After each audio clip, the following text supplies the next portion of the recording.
What's encouraging for me is that gold has held its value in the face of a market that's really throwing out the baby with the bathwater. Everything's getting sold off.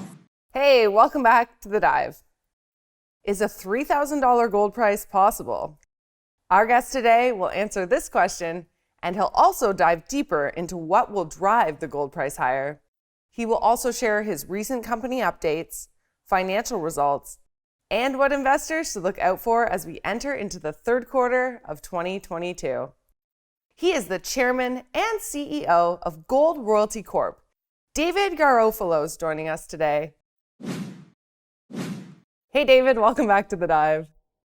Lovely to be on, Cassandra. Thanks for having me here. Yeah, thank you so much for joining us again, David. Okay, so let's start where we left off. The last time we spoke, you mentioned that increasingly negative real rates will drive the price of gold higher. Has the price performed as you expected it to this far? Well, it's certainly held value in what's decidedly a bearish market in the general equity markets. And we've been calling for a correction in the general equity markets for the last year or so. Evaluations have been vastly extended, distorted at all-time highs in terms of price to earnings and price to cash flow multiples. And we are seeing that correction. And what's encouraging for me is that gold has held its value in the face of a market that's really throwing out the baby with the bathwater. Everything's getting sold off. I imagine there's margin loan calls on a lot of investors, and we're seeing broad-based sell-offs in equities generally. And so the gold equities have been hammered along with everybody else, but the gold price, importantly, has held its value, and the profitability of the sector has never been better. So I think inevitably, as capital gets deployed back into the market on a selective basis, I think the defensive stocks, the gold equities, are going to do exceedingly well. Do you still see $3,000 an ounce gold this year? I do. I still think that we're going to see a violent move upwards. And I think what's going to drive that is increasingly higher inflation numbers, headline numbers in particular, which actually vastly understate the reality on the ground. We're seeing headline numbers of 7, 8, 9%. But the reality is we're seeing double-digit inflation, deeply double-digit inflation. If you look at things like energy and food and housing, which typically gets excluded from the basket, that CPI is based on, which is really a fallacy. Okay, now speaking about inflation, how big of an impact do you think inflation has on the miners? It's significant, and we've seen a really resetting of expectations on costs a number of times this year. All of the major mining companies, both in the base and precious metal universe, came out with inflation numbers baked into their cost guidance at the beginning of the year. But we've seen a number of resets since then because inflation keeps ratcheting upwards. And the few companies that are actually building mines have had to reset their CapEx expectations on major mine construction.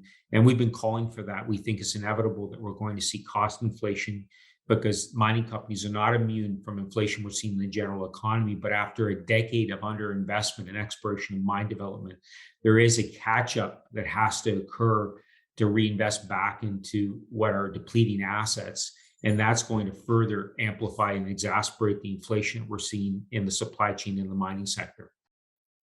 Now, David, what general sentiment are you finding with institutional level investors towards gold and metal producers in this market?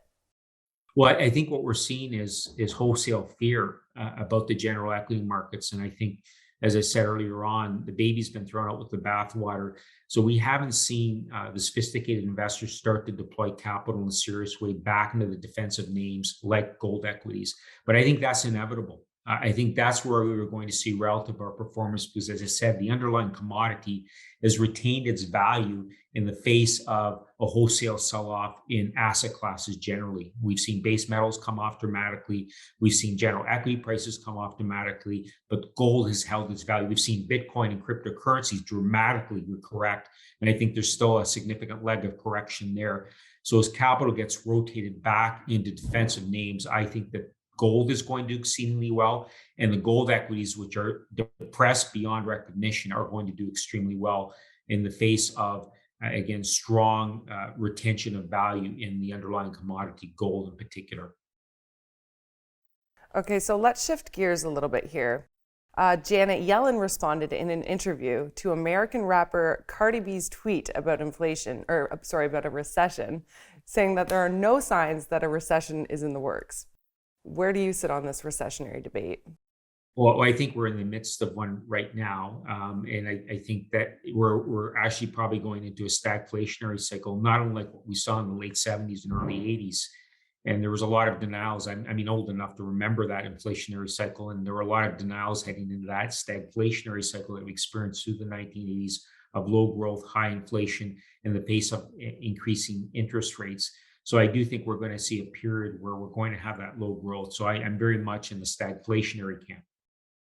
Let's talk about gold royalty. You announced your operating and financial results for the quarter ended March 31st last month. Could you give us an overview of the results here?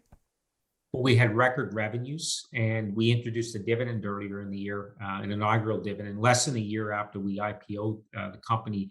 And that really speaks to the underlying growth we have in what I think is one of the best portfolios in the mid and junior royalty sector, underpinned by three of the biggest mines in North America that we have royalties on. The biggest mine in Canada and Canadian Malartic, in particular the Odyssey underground extension that's currently under construction. Also, we have a royalty on Côté Gold, which is coming into production next year and will represent Canada's second biggest gold mine once it's up and running. And we also have a royalty on Ren, which is the underground extension of Goldstrike, the biggest producing gold mine in the United States. So we have quality heaped upon quality within our portfolio, long life mines, low cost, in the best jurisdictions, and that's underpinning our growth. And we have 195 royalties in the portfolio. Can you imagine all the optionality that entails that will underpin what's the largest compounded average growth rate in revenue in the entire sector over the next 5 to 10 years? Okay, David, so one more thing before we let you go here.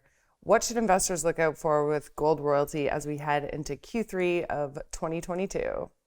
A continued record growth in revenue going into the second half of this year, in particular, the Beaufour mine, in which we have a royalty starting up as we speak, and that represents a significant leg of revenue growth in the second half of the year. But as these other projects kick in over the next several years, you're going to see continued and continuous growth in revenue, which underpins that 60% compounded average growth rate that I was talking about earlier on, which gives us the prospect of increasing our dividend over time. We're already yielding about 1.4%, but we see the prospect for dividend growth as that revenue kicks in over the next coming months and years.